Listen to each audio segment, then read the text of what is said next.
Aleluia, glória a Deus. Chegou a hora de estudarmos a palavra de Deus. Abra sua Bíblia, no Evangelho de Lucas, capítulo 7.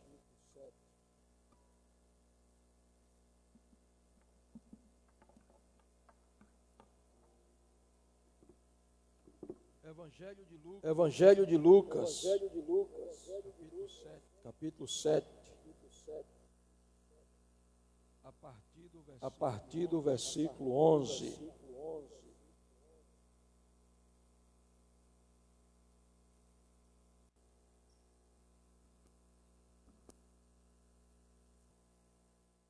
Evangelho de Lucas, capítulo 7, versículo 11.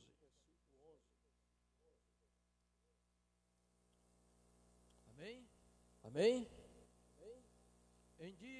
Em dia subsequente, dirigia-se Jesus a uma cidade chamada Naim. Iam com ele os seus discípulos e numerosa multidão. Como se aproximasse da porta da cidade, eis que saía o enterro do filho único de uma viúva. E grande multidão da cidade ia com ela. Vendo-a, o Senhor se compadeceu dela. Ele disse: não chores. Chegando-se, tocou o esquife, e parando os que conduziam, disse: jovem, eu te mando, levanta-te. Sentou-se o que estivera morto e passou a falar. E Jesus o restituiu à sua mãe. Outros ficaram possuídos de temor e glorificavam a Deus, dizendo: grande profeta se levantou entre nós, e Deus visitou o seu povo. Esta notícia a respeito dele divulgou-se por toda a Judéia e por toda a circunvizinhança. Glória a Deus. Este começo de noite eu quero conversar com você sobre o tema Consolando a Inconsolável. Nós estamos aqui diante de mais um dos milagres extraordinários que Jesus fez. O ministério de Jesus foi marcado por milagres. Milagres autenticavam também a divindade de Jesus, para provar que ele era filho de Deus, ou que ele era Deus também, tinha a natureza divina. Ele fazia milagres. Os milagres acompanhavam o ministério de Cristo. Os milagres de Cristo no Novo Testamento, nos Evangelhos, trazem-nos lições sobrenaturais daquilo que Deus quer fazer na vida de cada um de nós. E nós vamos aprender algumas lições aqui. A primeira palavra-chave desse texto é em dia subsequente. Ou seja, um dia que veio depois de outro dia. O que é que nós aprendemos aqui? É que há uma sucessão de milagres no ministério de Cristo por causa da sua mobilidade. Para fazer milagres, Jesus não podia estar estático, parado, estar em um lugar só. Ele tinha que ir para outros lugares. Então havia, em primeiro lugar, uma sucessão de milagres. Se você vai ler a Bíblia no Evangelho de Lucas, capítulo 3, você vai encontrar Jesus no Jordão. E você vai ver ali um milagre poderoso. O céu se abrindo, o Espírito Santo descendo em forma corpórea como uma pomba, e a própria voz de Deus bradando do céu e dizendo: este é o meu filho, em quem me comprazo. Se você vai ler o Evangelho de Lucas, capítulo 4, você não encontra Jesus mais no Jordão, mas agora ele está no deserto da Judéia. Há uma mobilidade em Cristo. No capítulo 5 de Lucas, você vai ver que ele já está junto ao lago de Genezaré, e ali também acontece um milagre, a pesca maravilhosa. No próprio capítulo 5, ele já se encontra em Cafarnaum, e há um milagre extraordinário, a cura de um paralítico em Cafarnaum. Capítulo 7, você o encontra novamente em Cafarnaum, curando o servo de um centurião. Então, você vai ver que é uma sucessão. Primeira coisa é que nós aprendemos com Jesus que a vida espiritual não pode ser estática. Você não pode ficar só no Jordão, mesmo que o céu se abriu no Jordão. Você não pode ficar só no lago de Genezaré, mesmo que houve uma pesca maravilhosa. Você não pode estar somente em Cafarnaum, mesmo que em Cafarnaum um paralítico andou e o servo de um centurião foi curado. Você tem que se mover do seu lugar. A igreja tem que se mover. Pastor, e como nos mover num período pandêmico como esse, onde nós estamos enfrentando isolamento social, onde fazemos culto só pela live? É muito simples. Envie o link dos canais, das mídias da igreja.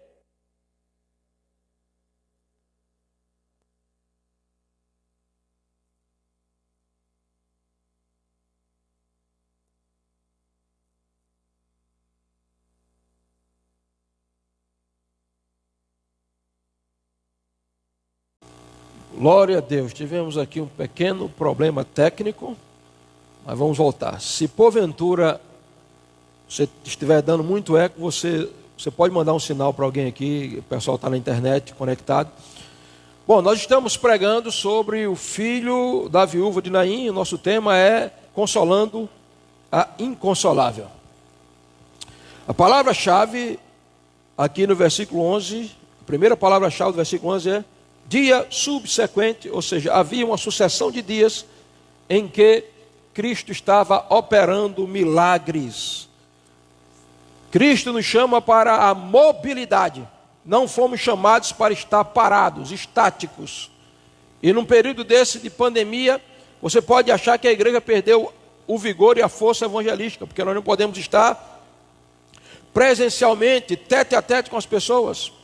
Nós temos, graças a Deus aí, as redes sociais, e você pode ser um instrumento de Deus, divulgando a palavra através das redes sociais. A segunda coisa que nós aprendemos nessa palavra dia subsequente, é que Jesus tinha saído de uma cidade e ia para outra cidade para continuar realizando o seu ministério marcado por milagres sobrenaturais. A segunda lição que nós aprendemos é que Jesus não faz acepção de pessoas. Como assim, pastor? O Jesus que curou um paralítico em Cafarnaum é o Jesus que atendeu um centurião em Cafarnaum também, curou o servo do centurião e agora está se dirigindo à cidade de Naim por causa de um coração aflito de uma mãe que acaba de perder o filho, além de ser viúva. Cristo não faz acepção de pessoas.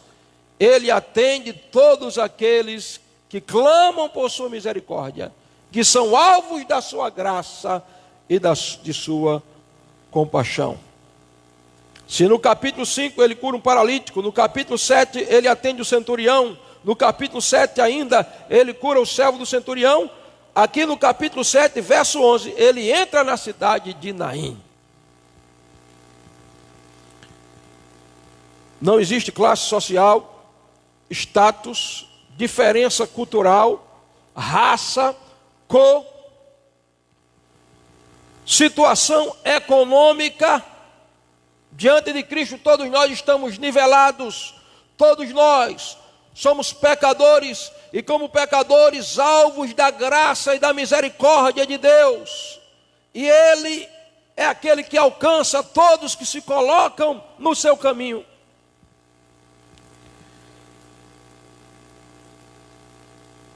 Segunda coisa que eu aprendo aqui nesse texto, a segunda palavra-chave aqui é Jesus dirigia-se.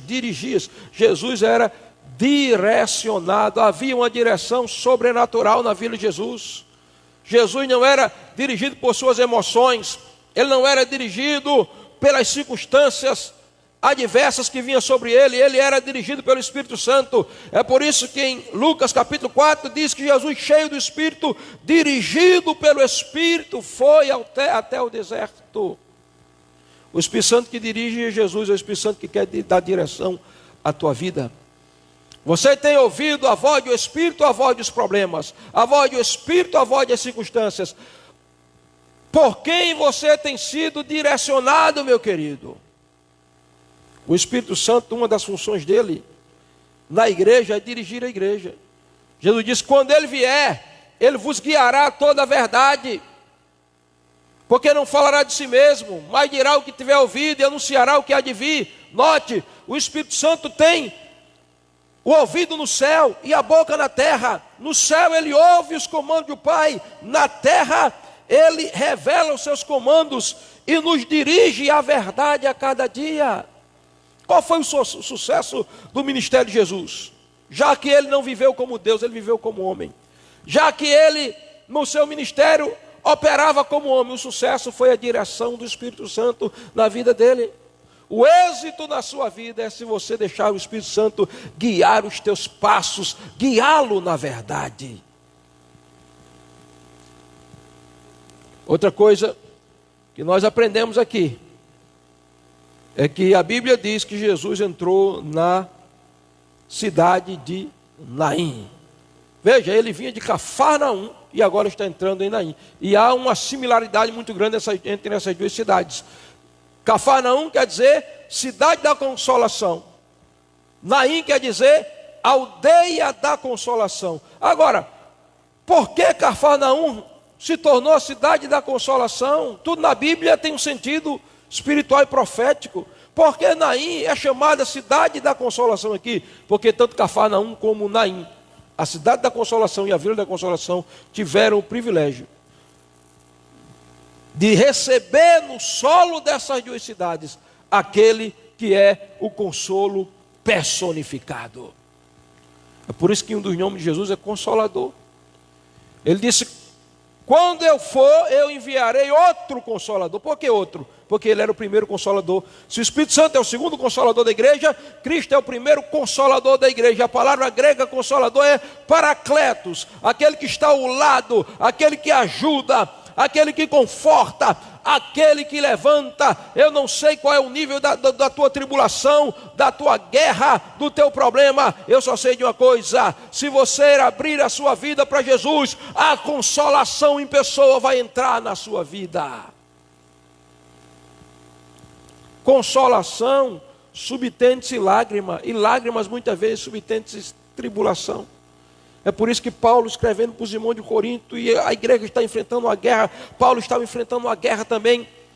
Paulo diz: bendito seja o Deus e Pai de nosso Senhor Jesus Cristo, o Deus de toda consolação, que em todas as coisas nos consola. A tribulação antecede a consolação. Só quem foi atribulado um dia sabe o que é ser consolado em outro dia.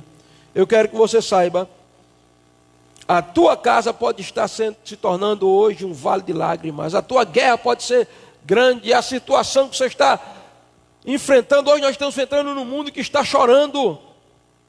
Quantas vidas ceifadas, quantas lágrimas derramadas, quanta dor na nação brasileira e nas nações da terra. Mas eu quero te dizer: a tua casa, a tua cidade, essa nação pode ser transformada em Naim, a aldeia da consolação, se nós permitirmos que o grande Consolador, Jesus Cristo de Nazaré, entre na nossa família, entre na nossa cidade, entre na nossa nação, entre nas nossas vidas. Ele vem para trazer consolação. Agora veja, o texto diz: em dia subsequente, dirigiu Jesus a uma cidade chamada Naim, e a Bíblia dizia com ele os seus discípulos e numerosa multidão. Vamos parar um pouquinho aqui. Jesus nunca andou sozinho, porque o ser humano não foi feito para viver sozinho. O ser humano é naturalmente um ser gregário. O ser humano é naturalmente um ser social. É por isso que quando Deus olhou para Adão lá no jardim, Deus criou Adão Tudo que Deus vai criando no capítulo 1 de Gênesis, ele vai dizendo que é bom. Haja separação entre a luz e as trevas, e haja luz. E a Bíblia diz, viu Deus a luz e disse que era boa. Depois Deus diz, produz a terra ervas verdes que dão semente segundo a sua espécie. A terra obedeceu a voz de Deus, produziu árvores. Deus olhou e disse, é bom. Depois Deus disse, haja luminares. Criou o sol, criou a lua, criou as estrelas, é bom. Ele vai criando por decreto, e tudo que ele vai criando, ele vai dizendo que é bom. Depois ele se junta no conselho deliberativo, Gênesis 1:26, e brada na eternidade, façamos o homem, a nossa imagem e nossa semelhança. Fez Deus o homem. E a Bíblia diz que Deus olhou e disse, é muito bom. Note, tudo quanto Deus fez é bom, mas quando ele faz o homem é mais do que bom, é muito bom. Mas agora ele está vendo Adão, e Adão está lá caminhando na imensidade do jardim, vendo os pássaros cantar, a brisa tocando o seu corpo, as árvores balançando com o vento, os riachos correndo, a água cristalina, a harmonia do jardim, do Éden, cada animal com o seu par. Mas Adão está solitário na imensidão daquele jardim. E Deus olha e diz, não é bom que o homem esteja só. Então note, não é bom que o homem esteja só. Por isso ele fez a mulher, para completar o homem. E depois da mulher, homem e mulher, nascem os filhos. Porque o projeto de Deus era criar uma família de adoradores. O homem é um ser gregário por natureza. O próprio Deus vive eternamente em comunidade. Na eternidade, o Deus incriado, antes de criar os anjos para adorá-lo, antes de criar o próprio homem para encher a terra, ele é uma trindade. Pai, Filho e Espírito Santo, 3 pessoas consubstanciadas em uma única divindade. Então, Cristo nunca andou sozinho. Olha o que o texto diz. Estava com ele os seus discípulos e numerosa, grande multidão. Se você encontrasse Jesus em Nazaré, tinha um grupo de discípulos com ele e uma grande multidão. Se você o encontrasse em Cafarnaum, tinha um grupo de discípulos com ele e uma grande multidão. Se você encontrasse em Jerusalém, ali estava uma grande multidão e os discípulos com ele. Primeira coisa que eu quero que você entenda é que não existe essa história, esse fenômeno dos desigrejados não é bíblico. Igreja não pode ser uma única pessoa. A igreja é comparada a um corpo. Corpo tem membros interligados, individuais, mas que se completam. A igreja é chamada família de Deus. Família não é um membro. Família tem que ter pai, filho, mulher, esposo e filhos. Pai, mãe, filho, família. A igreja é comparada a um exército. Exército não tem só um soldado. A igreja é comparada ao rebanho. Rebanho não é só uma ovelha. Então a primeira coisa que eu aprendo é que você precisa de companheiros, de pessoas que lhe acompanhem. Eu preciso, todos nós precisamos, que somos seres sociais por natureza. Fomos criados com a genética já de viver agregados um ao outro. Por isso, a Bíblia diz, estava lá Jesus entrando na cidade de Naim, já vai Jesus entrando. E a Bíblia diz, aqui do lado esquerdo, aqui mais perto, Judas Iscariote, aqui mais perto, Tomé, aqui, e a Bíblia diz, e numerosa multidão. Agora, numerosa multidão não significa que a numerosa multidão é a igreja. Porque havia um número limitado de discípulos, uma multidão inumerável. Então vamos aprender algumas coisas aqui, queridos. Nós precisamos estar no meio da multidão e ser multidão, ou nós podemos ser discípulos. O texto é muito claro aqui. Os seus discípulos e numerosa multidão. Os discípulos são aqueles que estão com o mestre em qualquer circunstância. A multidão é composta de 2 classes. No meio da multidão tem 2 classes. Os curiosos e os interesseiros. Os curiosos estão ali para ver realmente o que é que ele vai fazer. Se ele vai fazer milagre, se ele vai operar, se ele vai mover no sobrenatural. Eles querem saber. Os interesseiros é aqueles que estão ali porque sabem que ele vai multiplicar pães. E a Bíblia diz em João capítulo 6. A multidão o seguia porque via os sinais que ele operava. Mas a Bíblia continua dizendo: subiu ao monte com os seus discípulos. A palavra discípulo no grego é matateis. Matateis vem de talmidim. Talmidim quer dizer aquele que agarra o ensino e não solta. Talmidim quer dizer aquele que aprende sentado aos pés do mestre. De que classe você faz parte? Você está com a multidão que só quer os milagres? Está por curiosidade ou por interesse? Ou você faz parte dos discípulos? Porque a multidão, o lugar deles é no sopé da montanha, mas os discípulos vão subir o monte, nem que morram com o mestre. Mas eles não soltam, eles estão junto do mestre. Por isso que eu vejo Moisés subindo o monte. Lá vai Moisés, e alguém diz: vai para onde, Moisés? Vou receber as tábuas da lei. E quem é esse indivíduo que vai perto de ti? É Josué. O que é que ele está fazendo? É meu talmidim, é meus discípulos. E a Bíblia diz que Josué não se apartava de Moisés. Moisés sobe no monte, lá vai Josué. Moisés desce o monte, lá está Josué. Moisés vai para a tenda da congregação, Josué está na porta da tenda, desejando ser como Moisés. Moisés vai falar a rocha para verter água, lá está Josué. O discípulo não sai de perto do mestre. Ele está observando o mestre, ele está absorvendo aquilo que o mestre tem para ele. É por isso que havia em Israel, na época de Cristo, um ditado que dizia que discípulo é aquele que é coberto pela poeira do mestre. Como Jerusalém e as terras da Judéia eram empoeiradas, então o mestre ia na frente e os discípulos iam atrás recebendo a poeira. Receber a poeira do mestre significa dizer receber a doutrina, o ensino do mestre. Quando Jesus disse: vinde a mim todos vós que estáis cansados e oprimidos, tomai sobre vós o meu jugo. Aquilo ali quer dizer, se submetam à minha doutrina. O jugo ali era uma linguagem rabínica para dizer: o discípulo que quer se submeter à minha doutrina, ele recebe o meu jugo. Você sabe o que é o jugo, né? Uma canga. Baixa o pescoço e diz: pode colocar o seu ensino aqui. E ele diz: o meu jugo é suave e o meu fardo é leve. O jugo dos fariseus, nem eles podiam mover, era pesado, era legalismo. Mas o ensino de Jesus era um ensino sobrenatural, diferente. Quando a Bíblia diz que Jesus ensinava como quem tem autoridade, quer dizer, ele era a própria interpretação da Bíblia. Os fariseus tinham 613 mandamentos que interpretavam de diversas maneiras. Existiam duas escolas lá, de Hilel e de Shammai. Cada um tinha uma visão e interpretação, mas Jesus era a própria interpretação. Por isso a Bíblia diz que ele ensinava como que tendo autoridade.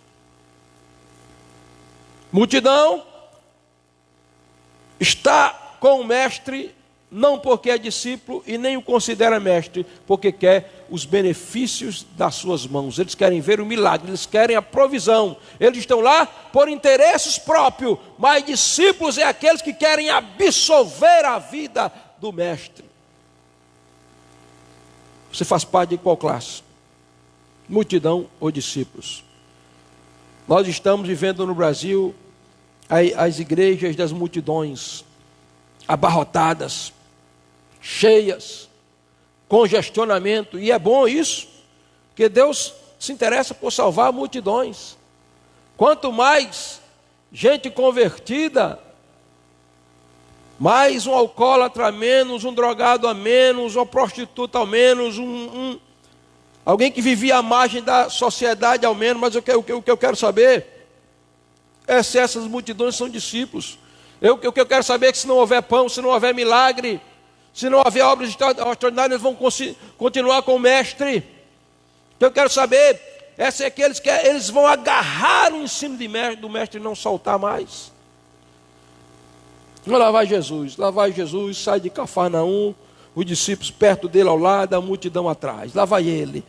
E ele anda um dia, porque 33 quilômetros de Cafarnaum à aldeia de Naim, a cidade de Naim. Era um dia a pé. E Jesus lá vai. E a Bíblia diz que Jesus entra na aldeia. E o que é que acontece?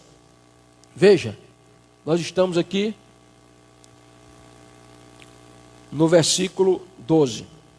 Como se aproximasse da porta da cidade, eis que saía o enterro do filho único de uma viúva. Jesus encontra uma viúva que tinha perdido o filho único. Agora veja o drama dessa mulher. Ela era viúva e tinha perdido o filho único. Se ela era viúva e tinha perdido o único filho, ela não tinha marido. Porque ninguém podia cumprir a lei chamada lei do liverato. Que lei é essa, pastor?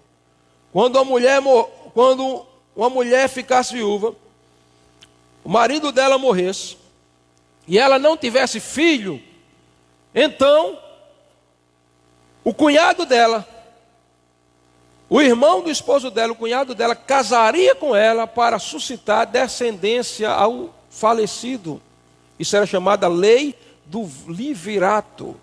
Mas essa mulher tinha um filho único, era primogênito e era único. Isso significa dizer que o cunhado dela não tinha responsabilidade nenhuma de tomá-la como esposa.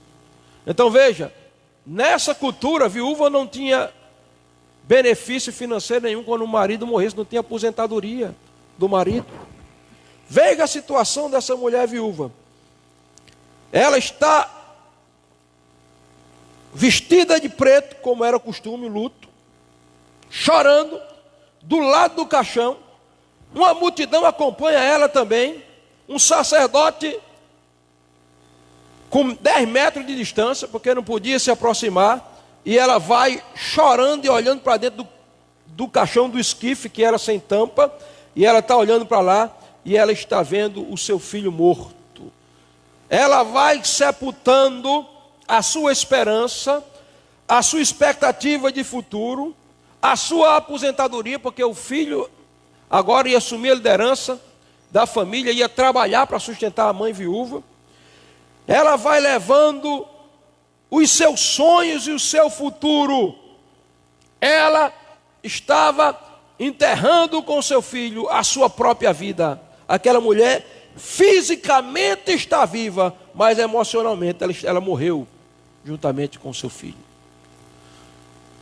Só quem sabe a dor de perder um filho é quem já perdeu. E Deus abençoe que nós não venhamos a sofrer esse trauma. A própria psicologia diz que quando um marido perde uma mulher, ele é chamado de viúvo. E ele leva 6 meses para se recuperar do trauma. Quando a mulher perde o marido, ela é chamada de viúva. E como a mulher naturalmente é mais sentimental do que o homem, ela passa 1 ano para se recuperar. Quando um filho perde um pai, ele é chamado de órfão. E aí ele vai levar de 4 a 5 meses para se recuperar. Mas quando um pai ou uma mãe perde um filho, não tem nome. E se Deus não entrar, não há como se recuperar. É um trauma que vai se carregar para o resto da vida, porque a ordem natural foi quebrada. A ordem natural é que os filhos sepultem o pai, e não o contrário. Mas eu estou vendo aquela viúva, ela vai chorando aqui, lágrimas derramando, um lenço no rosto, vestido de luto, caixão do lado do filho, e uma multidão vai seguindo aquela mulher. Agora veja, aquela mulher tinha uma multidão, porque certamente ela era benquista, ela era uma mulher conhecida na cidade de Naim, era uma mulher que não tinha praticamente, eu acredito, inimigos, porque era uma multidão, estava se solidarizando com ela. Mas o problema daquela mulher é que ela não tinha intercessores, queridos. Quando a filha de Jairo morreu, Jairo foi correndo e chegou para o mestre e disse: mestre, a minha filha está moribunda, vai lá, vê se o senhor cura. Alguém chegou e disse: já morreu. Mas Jesus disse: continue crendo, Jairo. Jairo intercedeu pela filha. Quando Lázaro estava para morrer, Marta e Maria dizem: vão lá e mandem dizer ao mestre que venha cá, que Lázaro, a quem ele ama, está doente. E o mensageiro foi. Lázaro tinha Marta e Maria para interceder, mas essa mulher tinha uma multidão. Mas onde estavam os intercessores? Queridos, Que você tenha uma multidão de amigos, isso é uma bênção. Mas se você não tiver uma multidão e tiver pelo menos um ou dois intercessores, eu tenho certeza que na dimensão espiritual eles farão mais do que a multidão. Que a multidão pode consolar, dar uma palavra de ânimo. A multidão de amigos pode deixar você não ficar só, não pode mandar um WhatsApp, mandar uma mensagem, dar um apoio, tudo isso é bênção. Mas é os intercessores que vão acionar o sobrenatural e vão fazer Jesus sair de Cafarnaum e entrar em Naim para encontrar você com o seu trauma, com o filho morto, com o sonho morto, com a expectativa morta, com a esperança morta, com a ressurreição morta, com as emoções mortas, e vai trazer ressurreição. Então escute, Jesus vai entrando, a multidão acompanhando. Veja comigo, Jesus vai aqui na frente, os discípulos do lado, a multidão de discípulos. Jesus vem. Jesus está saindo de Cafarnaum, ele vai entrar em Naim. Mas a Bíblia diz, enquanto aquela multidão, vem os discípulos e a multidão com Jesus, desse outro lado vem a mulher, cabisbaixa, chorando, caixão do lado, rapaz morto, multidão de amigos, alguém consola ela de um lado, alguém consola do outro. Sacerdote 10 metros de distância do caixão para não se contaminar. E Jesus e a mulher vem. E a Bíblia diz, veja o que diz o versículo 12. Como se aproximasse da porta, veja esse detalhe, da porta da cidade. Eis que saiu o encontro do filho único de uma viúva, e grande multidão ia com ela. Olhe que eles se encontram na porta da cidade. Já vem a multidão aqui. Os discípulos, multidão atrás de Jesus. Está chegando na cidade. Lá vem a multidão de cá. Mulher, caixão, amigos, se solidarizando com ela. Mas a Bíblia diz que na porta houve encontro. O encontro da multidão que vinha com a vida e da multidão que conduzia à morte. Agora, por que na porta, hein, pastor? Por que não foi em outro lugar? Se encontraram na porta. Primeiro, em Israel não existia cemitério dentro da cidade. Mortos tinham que ser sepultados fora da cidade, porque todo cemitério era fora da cidade. É por isso que os crucificados eram crucificados fora da cidade. A cultura religiosa dizia que o morto contaminava. Então, o cemitério era fora da cidade. Por que na porta, pastor? O que se encontrou na porta? Segundo, isso aqui é uma lição espiritual. A porta de uma cidade na Bíblia era o lugar do julgamento. É por isso que quando Deus mandou 2 anjos lá para destruir Sodoma, mas tinha que tirar Ló de Sodoma antes, a Bíblia diz que Ló estava sentado na porta. E aí depois o texto vai dizer que quando Ló vai querer guardar os anjos, os sodomitas lá, os habitantes de Sodoma, de você chegou aqui e agora quer ser juiz em tudo. Então Ló era uma espécie de juiz, por isso que ele ficava na porta. Quando a viúva de Sarepta encontrou-se com Elias, disse que ela encontrou-se com Elias na porta, porque a fome era tão grande que os juízes já tinham saído, não tinha quem julgasse. Absalão, quando queria dar um golpe de estado no pai, a Bíblia diz que ele ficou na porta da cidade e ficava dizendo, esse seu problema era fácil de se resolver. Se eu fosse juiz, ele ficava no lugar do juiz. Então, no lugar do julgamento, a morte e a vida se encontram, a multidão com a vida, Cristo, a multidão com a morte, a viúva de Naim. E é na porta onde a vida vai vencer a morte. Cristo, o juiz dos vivos e dos mortos, vai trazer juízo sobre a morte. E ali, Jesus vai dizer que ele estava cheio da vida de Deus. E cheio da vida de Deus, ele vai vencer a morte. Sabe por quê? Porque ele não tinha pecado em si, E só quem não se submete ao pecado, ao poder do pecado, tem poder sobre o poder da morte. O pecado dá lugar ao poder da morte de matar. É por isso que a morte de Jesus foi legal e ele ressuscitou no terceiro dia, porque ele não tinha pecado. Então, como ele não tinha pecado, ele venceu a morte. E agora, ele vai julgar a morte nos portais, na porta de Naim. E aí, o texto diz, veja, versículo 12: como se aproximasse da porta da cidade, eis que saiu o enterro do filho único de uma viúva, e grande multidão com ela. Verso 13: vendo o Senhor. Quem viu não foi um servo, foi o Senhor dos senhores, e ele viu. Então, aqui eu vejo a visão clínica de Jesus. Quando Jesus para na porta, a viúva para na porta também. Jesus não deixa a morte sair da porta, porque ele vai fazer uma ressurreição, ele vai trazer um avivamento para aquela cidade, ressuscitando aquele menino. E a Bíblia diz que Jesus olhou para a viúva, porque o olho de Jesus é um olho clínico. Quando ele olha, ele não olha só o exterior, ele vê o interior, ele devassa todo o nosso ser. Quando Jesus olha para aquela mulher, o olho dele penetra o coração, a alma, as emoções daquela mulher. Ele vê a dor, a angústia daquela mulher, o desespero daquela mulher.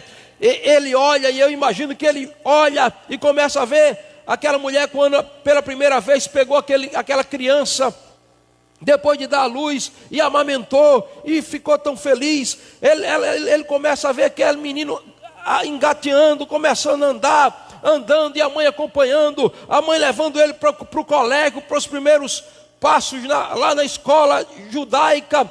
Ele vê quando o menino se torna um pré-adolescente, um adolescente, a mãe acompanhando tudo aquilo, e ele vê a dor e o desespero daquela mãe quando aquele menino morre, depois que o seu marido tem morrido também. E a Bíblia diz: Jesus, vendo o Senhor, viu a mulher. Eu quero que você saiba, Jesus está te vendo. Talvez você esteja dizendo: ninguém me vê, ninguém se importa comigo, ninguém vê a minha dor, ninguém conhece as profundezas da minha dor. Os olhos de Cristo, que são como chama de fogo, pelo poder da onisciência, da capacidade de penetrar e o mais profundo do nosso interior, está olhando para você. Ele está conhecendo a sua dor, e ele tem solução, ele tem alívio para a sua dor. A Bíblia diz: Jesus olhou para a mulher, e depois de olhar, o texto diz, compadeceu-se dela. Jesus viu aquela mulher chorando, e a Bíblia diz, compadeceu-se dela. A palavra aqui grega é esplagiosomai. Esplagiosomai, compadecer, com paixão. Paixão é sentimento, paixão é dor, paixão, sentimento, com o sentimento. Compaixão quer dizer sentir a dor do outro como se fosse a minha própria dor. É o que nós chamamos empatia. Jesus se identificou com a dor daquela viúva como se fosse a própria dor dele, como se aquele filho que ela perdeu fosse o filho biológico dele.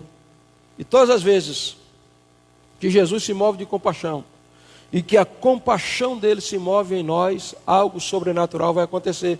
Ele está descendo da montanha, pregou as bem-aventuranças, e daqui a pouco vem um leproso. Ninguém podia se aproximar do leproso, eram 100 passos de distância de um leproso.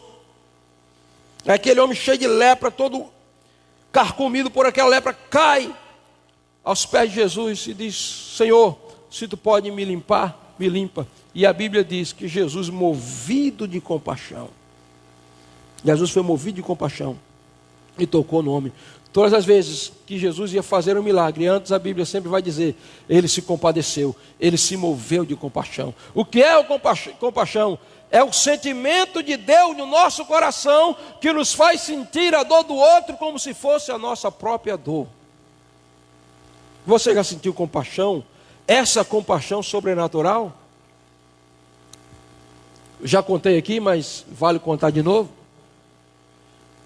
Um mês mais ou menos atrás, mais de 15 dias, praticamente um mês, eu recebi um WhatsApp, uma irmã pedindo óleo por minha irmã. Ela foi infectada pelo coronavírus, E eu quero que o senhor ore por ela. E eu gravei um WhatsApp ali. Mas quando eu comecei a orar por aquela mulher, naquela oração no WhatsApp, eu fui movido no meu interior por compaixão. Eu comecei a chorar por aquela mulher e liberei uma palavra de vida. E a mulher, futuramente ela vai vir contar o testemunho aqui. Ela disse que na mesma hora ela começou a chorar e sentiu todos os sintomas desaparecerem. Até hoje ela está curada. Foi curada instantaneamente. Por quê? Porque a compaixão de Deus gera o sobrenatural. Então o texto diz aqui, Jesus, movido de íntima compaixão.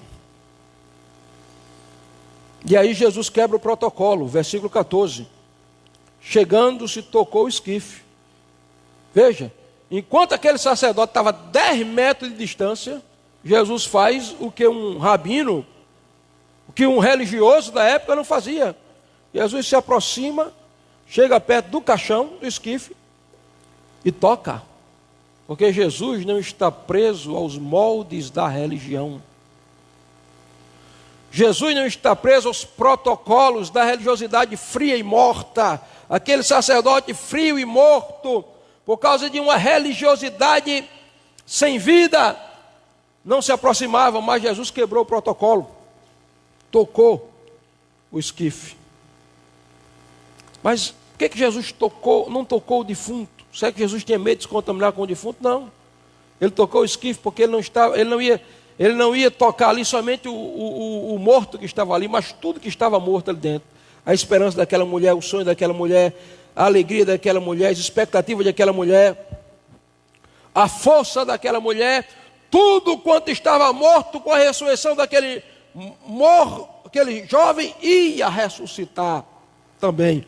Hoje Jesus quer tocar a sua casa, a sua família, os seus filhos, o seu esposo, a sua vida, as suas finanças, o seu emocional, o seu psicológico. Ele quer tocar o esquife onde você talvez esteja sepultado, morto nas suas emoções, na sua expectativa, na sua esperança, na sua alegria. Mas se Ele tocar, tudo quanto está morto aí virá para a vida, porque o toque de Jesus é um toque restaurador, ressuscitador.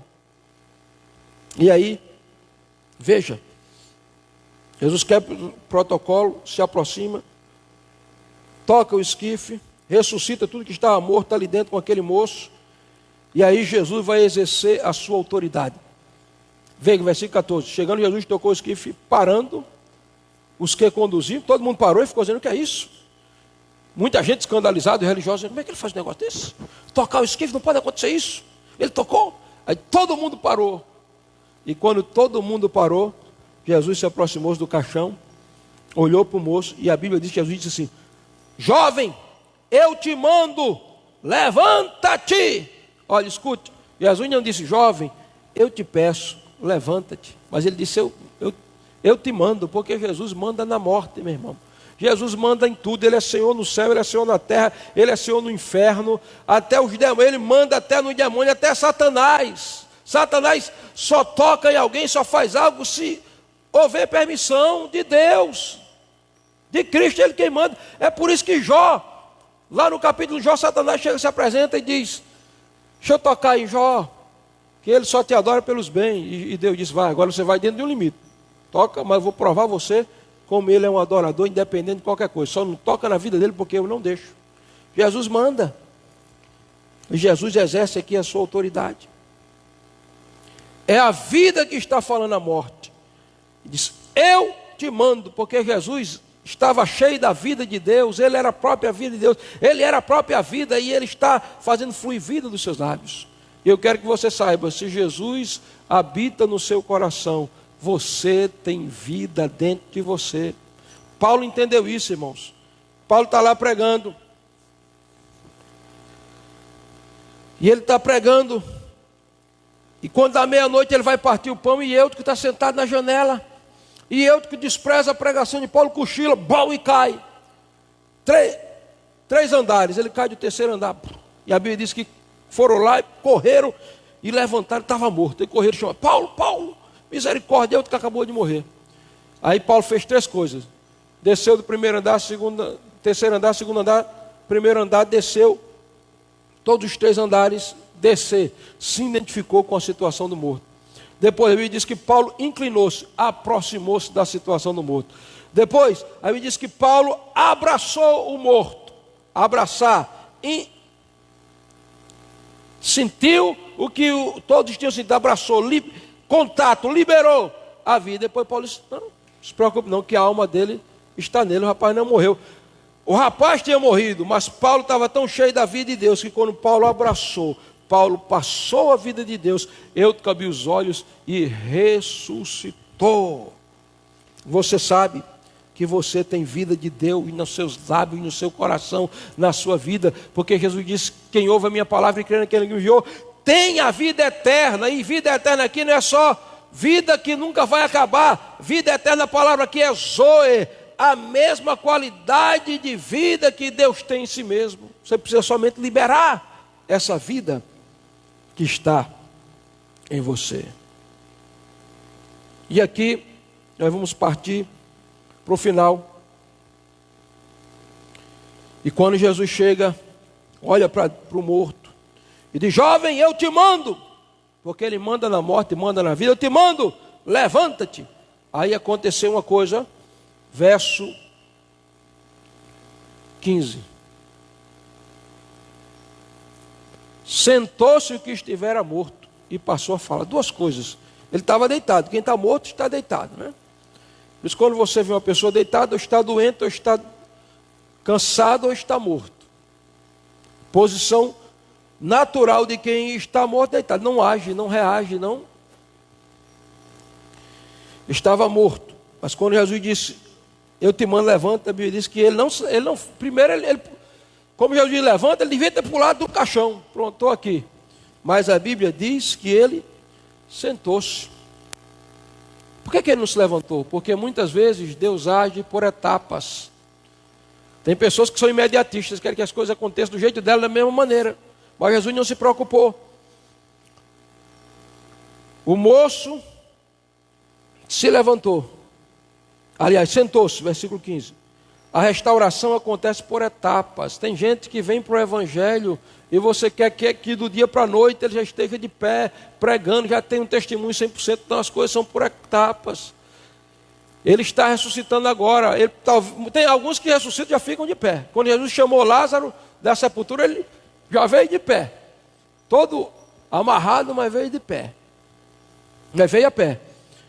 Mas esse jovem diz que ele primeiro sentou-se. As coisas acontecem gradativamente na nossa vida. Tem gente que quer que as coisas sejam imediatas, não, mas diz que ele sentou-se. E depois que ele sentou-se, o que aconteceu?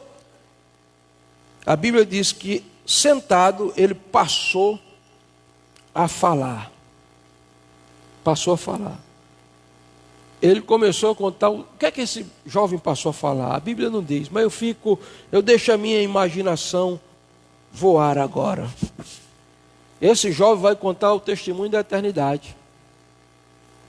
Talvez ele diga, eu não sei o que aconteceu, mas de repente meu corpo começou a ficar frio, e uma luz começou a brilhar no meu quarto, eu senti que meu espírito se desconectou do corpo, eu olhei, meu corpo estava lá, e meu espírito começou a entrar num túnel cheio de luz, e eu cheguei no local, e um senhor veio me receber, barbudo. Eu disse, quem é o senhor? Ele disse, eu sou Abraão, meu filho. Você está chegando agora no seio de Abraão. E eu me lembro que eu comecei a ver algumas pessoas, me aproximei de alguém e disse, quem é o senhor? Disse, eu sou Davi, o grande músico de Israel, foi rei. Que privilégio, senhor Davi, que eu ouvi falar no senhor e cheguei perto de outro aqui. E o senhor, eu sou Jeremias, o profeta que profetizou sobre o renovo justo, o profeta das lágrimas. E eu estou imaginando que ele começa a contar. E eu comecei a interagir com os santos ali do Antigo Testamento, comecei a ver alguns homens de Deus que tinham morrido. E quando eu estava conversando, eu ouvi alguém dizendo, eu ouvi uma voz entrando lá no mundo espiritual e chamando o meu nome, dizendo, levanta-te! E eu me levantei. E aquele moço está sentado contando o testemunho da eternidade. Só quem experimentou o encontro com Cristo e foi ressuscitado na sua vida espiritual pode contar as visões da eternidade, a experiência com a eternidade. Agora, escute, Aquele moço sentou, começou a falar, sentado naquele caixão, e a Bíblia diz que Jesus devolveu ela, a sua mãe, agora de pé, porque aquele moço foi arrancado das garras da morte e foi devolvido para a sua mãe. Eu quero te dizer que Deus pode arrancar aquilo que morreu e foi roubado na sua vida e restituir a você, porque Ele é poderoso. O jovem sentou-se, passou a falar, foi restituído à sua mãe. E a Bíblia diz que houve uma consequência sobrenatural com o testemunho daquele jovem, porque algo fenomenal aconteceu. Eu estava pesquisando hoje sobre clinicamente o que acontece com a pessoa quando ela morre, né? O sangue coagula, os rins viram pedra, o coração para, a pele fica seca, os nervos travam, a língua vira para dentro, aparecem duas manchas aqui perto do, né? Aqui nessa parte aqui do corpo verde, que chama de corrupção, e aí os vermes daqui a pouco vão começar a comer o corpo. Quando Jesus disse, jovem, eu te mando, levanta-te, ele sai da dimensão da eternidade, e quando o espírito dele entra no corpo, o que é algo sobrenatural aconteceu na ressurreição. O sangue começa a correr de novo nas veias, o coração começa a bater, a pele volta à cor normal, os nervos se destravam, a língua volta à posição normal, e as próprias bactérias ali que queriam destruir o corpo dele, volta tudo à normalidade. E aquele jovem está contando aquele testemunho, Jesus devolve ele, e aí a gente vai para os dois últimos versículos, versículo 16. Todos ficaram possuídos de temor e glorificavam a Deus, dizendo, grande profeta se levantou entre nós, e Deus visitou o seu povo. Veja as consequências daquele milagre. Aquele jovem morto pode ser o tipo de um cristão que perdeu a vida espiritual, de uma igreja que já morreu, mas quando o avivamento vem, o sobrenatural acontece. O que é que aconteceu aqui? Primeiro, o temor de Deus foi instaurado nos corações. A Bíblia diz, possuídos de temor. O que é temor? É medo? Não, temor é respeito. Quando o temor está em um lugar, as pessoas andam até de maneira diferente. Elas não têm medo de Deus, mas têm medo de pecar contra Ele, porque são tomados por um profundo respeito. A segunda coisa que aconteceu foi que eles glorificaram a Deus. Aonde Jesus está, tem louvor, tem celebração, tem adoração, tem brado de alegria, tem glorificação a Deus. E eles reconheceram o ministério profético de Cristo. O que ele não sabia é que Jesus não era só profeta. Jesus tinha um ministério quíntuplo. Jesus era apóstolo, profeta, evangelista, pastor e mestre. Mas o texto diz que eles, louvando a Deus, reconheceram, dizendo, grande profeta se levantou entre nós. E Deus visitou o seu povo. Eles entenderam que era uma visitação. Mas o que Deus queria, na verdade, em Cristo, não era só visitar o povo, era habitar com o povo. E o versículo 17 diz, essa notícia a respeito dele divulgou-se por toda a Judeia e por toda a circunvizinhança. Eu termino dizendo, o que Jesus fez e o que Jesus faz tem que ser divulgado. Você não pode guardar o testemunho daquilo que Deus fez na sua vida. Se Ele ressuscitou a tua vida espiritual, se Ele trouxe paz verdadeira ao teu coração, se Ele te levou a viver numa nova dimensão de vida, é tempo de você sair divulgando que Ele é o teu Salvador, é o teu libertador, é o teu restaurador, é aquele que está com você e que salvou a tua alma, perdoou os teus pecados, escreveu o teu nome no livro da vida, te encheu do Espírito Santo e transformou a sua vida. Seja um arauto, seja um pregador, seja alguém que vai divulgar as notícias, as boas novas do Evangelho de Deus. Vamos ouvir o louvor e depois vou estar orando por vocês, encerrando o culto.